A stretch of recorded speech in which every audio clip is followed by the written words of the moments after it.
মর্মান্তিক দুর্ঘটনা, মৃত্যু হলো 3 জনের। শনিবার 7 সকালে গাড়ি দুর্ঘটনায় 116 নম্বর জাতীয় সড়কে তমলুকের কুমোরগঞ্জ এলাকায় মৃত্যু হলো 3 জনের। জানা যায়, একটি মারুতি ভ্যান নন্দকুমার থেকে রামধানীর দিকে যাওয়ার সময় নিয়ন্ত্রণ হারিয়ে রাস্তার ধারে দাঁড়িয়ে থাকা একটি তেলের ট্যাঙ্কারের পেছনে সজোরে ধাক্কা মারে। ঘটনাস্থলেই মৃত্যু হয় 3 জনের। এক মহিলার অবস্থা আশঙ্কাজনক হওয়ায় স্থানীয়দের চেষ্টায় তাকে সেই আশঙ্কাজনক মহিলাকে নিয়ে যাওয়া হয় তাম্রলিপ্ত সরকারি মেডিকেল কলেজ এবং হাসপাতালে। ঘটনাস্থলে পৌঁছয় তমলুক থানার পুলিশ। 7 সকালে দুর্ঘটনার খবর পেয়ে স্বভাবতই এলাকায় ব্যাপক চাঞ্চল্যের সৃষ্টি হয়েছে।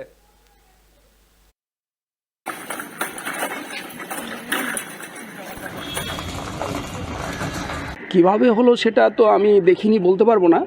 সেটা আমাদের কাছে থানার থেকে একটা খবর গিয়েছিল, সেই খবরটা আমার কাছে তমলুকে আসে, সেই জন্য আমি এখানে এসেছি। এসে দেখলাম যে এরকম একটা দুর্ঘটনা ঘটেছে, যাতে আমার ওই ড্রাইভার আমার শ্যালক ও গাড়ির মালিকও শুদ্ধ।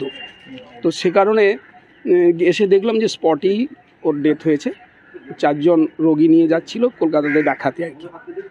তো যেটুকু শুনেছি যে সামনের চাকা না পেছনের চাকা বাস্ট হয়ে গাড়িটা আর ব্যালেন্স রাখতে পারেনি, ও একটা গ্যাসের গাড়ির পেছন দিকে ঢুকে গেছে।